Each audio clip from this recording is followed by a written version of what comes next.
everyone, I am Danica Solis and I am the next reporter for this morning. So my topic is all about the effects of grading in students. So when we talk about school, what is the first impression nga inyong makuha kung mag-isgot ang school? Anyone? Mariel, unsay imong ma-think unsay imong mauna-unaan kung mag-isgot ang school? Maka-learn as well as makakuan ko ang mga bad impressions like pressure. Unsa pa inyong mauna-unaan kung mag-isgot ang school? Jairi.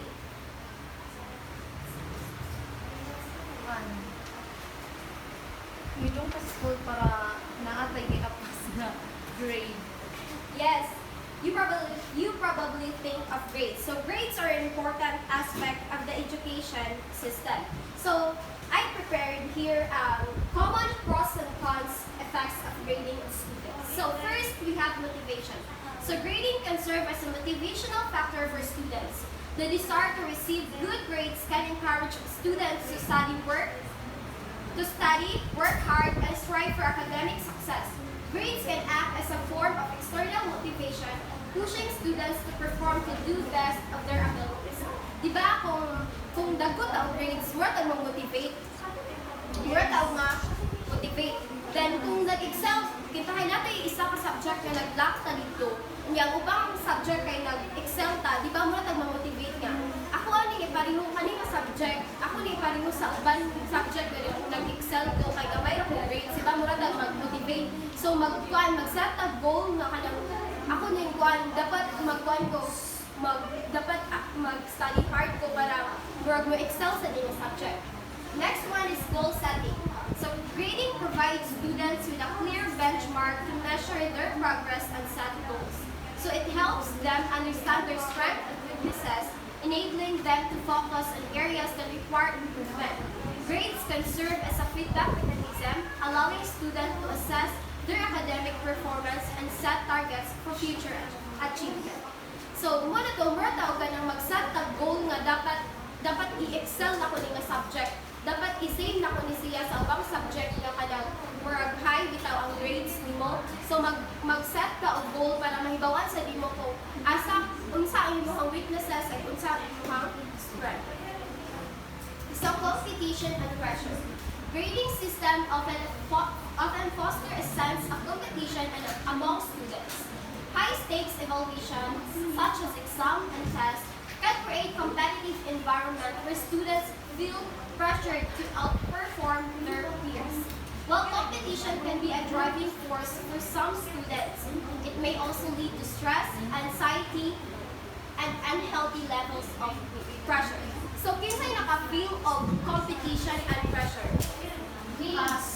Kita, maka-feel jud daw nga ni samot daw ng exam bitaw nga kanang makakuan ta nga hello nakuha siya og grades uy nga mura tag ma-pressure bitaw nga dapat ma-same ko niya nga wala na kahibaw nga nahimo na day ka competitive unya tungod sa imong pa-pressure nga mapareho ka niya mura pag ma-stress or makuha ka into depression bitaw nga kanang dapat ma-same ko niya nga self-esteem and confidence.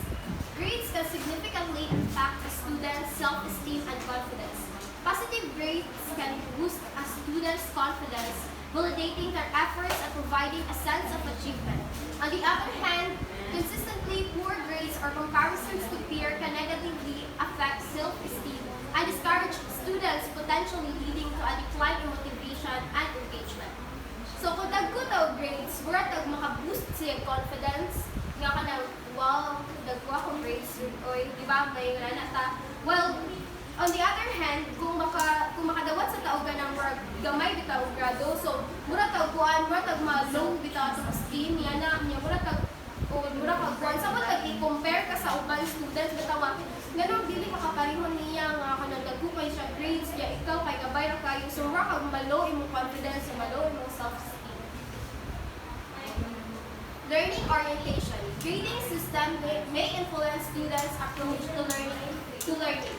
Some students may become overly focused on earning high grades rather than genuinely understanding the material. In such cases, the pursuit of grades may overshadow the intrinsic joy of learning and hinder the development of critical thinking, creativity, and a deep understanding of the subject matter. So learning orientation, kasabot ani niya is mura kag nag-goal kay taman nga kanang dako ko grado nga wala na di ka naka-feel o kanang happy bitaw sa imong gibuhat or ang nara nimo kay pressure ra nga nang wala na di ka kahibaw nga kanang grabe na di ka ka-stress tungod kay gusto to nimo maabot imong kuan nga dapat dako ko grado nga na dapat kuno kung mag-learning ay dapat pero kung mag kanang like most pila more bitaw i-enjoy pud nimo ang imong gibuhat dili ra kay kuan ang puro pressure. Stress and anxiety. Grading can contribute to stress and anxiety among students, particularly when there is an excessive emphasis on high-stakes assessment and grades. Fear or failure, the pressure to meet expectation and the anticipation of grades can create a stressful learning environment that may negatively impact students' mental well-being and overall academic performance. Stress and anxiety, di ba? Mas-stress ako gamay ta grades, di ba? Magwata, magbukbuk ta sa kuan, sagot kay kay madilog bitaw imo na mura kag kanang mura kag matabunan sa langit.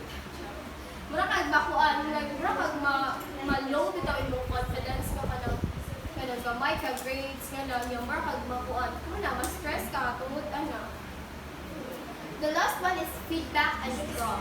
Grading system provides students with feedback on their performance, highlighting areas of improvement. Constructive feedback can guide students in understanding their mistakes of feedback and understanding their mistake, reinforcing their learning and promoting growth. However, the effectiveness of feedback can vary depending on the quality and timeless of the assessment. So, feedback and growth. So, nindot sa lugar ng ang feedback bitaw kay kanang work positive, pero nasa negative ana kay kanang work maka-learn bitaw ka dito sa imong mistake na dapat ko to na ko i-improve